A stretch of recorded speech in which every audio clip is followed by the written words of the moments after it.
کہا جاتا ہے کہ نمرود کی ایک بیٹی تھی جس کا نام رحیمہ تھا، لیکن اسے روبا کے نام سے پکارا جاتا تھا۔ جب نمرود نے حضرت ابراہیم علیہ السلام کو آگ میں پھینکا تو اس وقت وہ لڑکی اوپر محل پر سے یہ منظر دیکھ رہی تھی۔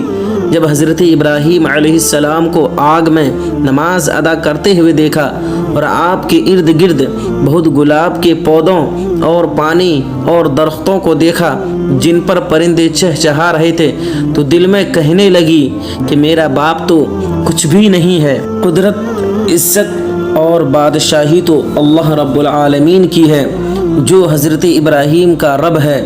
میرا والد تو جھوٹا اور عاجز ہے، آدمی کو ہلاک کرنے پر بھی قادر نہیں۔ وہ یہ سوچتی اکیلی ہی اپنے محل سے نکلی اور آگ کے قریب آ گئی۔ اس نے باہر سے حضرت ابراہیم علیہ السلام کو پکارا۔ اس نے کہا کہ میں چاہتی ہوں کہ تمہارے رب کے ساتھ صلح کر لوں۔ آپ نے فرمایا تو پھر آگ میں داخل ہو جاؤ۔ اس نے آگ میں داخل ہونا چاہا تو ڈر گئی۔ آپ نے فرمایا ڈرو مت۔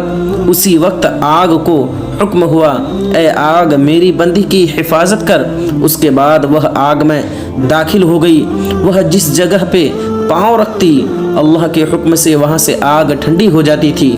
اسی طرح وہ چلتے چلتے حضرت ابراہیم علیہ السلام کے پاس پہنچ گئی اور کہنے لگی میں نے یہ ارادہ کر لیا ہے کہ میں جب تک زندہ رہوں گی آپ کے دین کو نہیں چھوڑوں گی اور اپنے ظالم سرکش والد کو بھی دعوت دوں گی، ہو سکتا ہے وہ میری نصیحت مان لے۔ یہ کہہ کر وہ واپس آئی اور اپنے والد کے پاس چلی گئی۔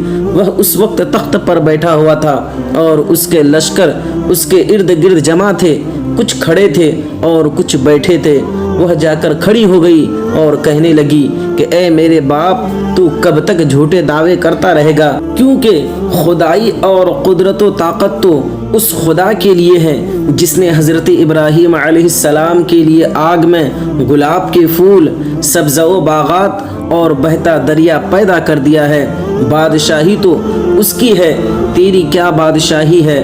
تو ایک آدمی کو گزند پہنچانے سے عاجز ہے اور اس پر قادر نہیں۔ ساتھ ہی اس نے کلمہ پڑھا۔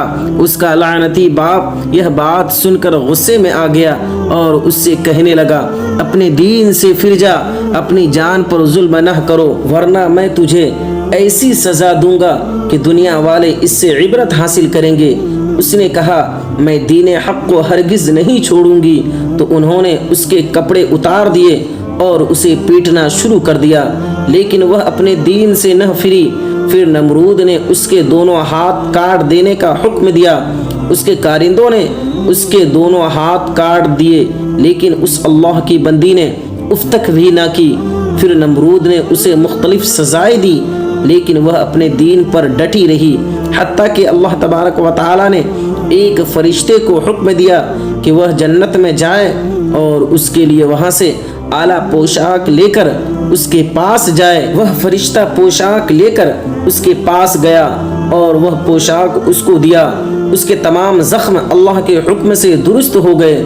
اس نے وہ پوشاک پہن لی اور فرشتہ اسے اڑا کر انجانے مقام پر لے گیا۔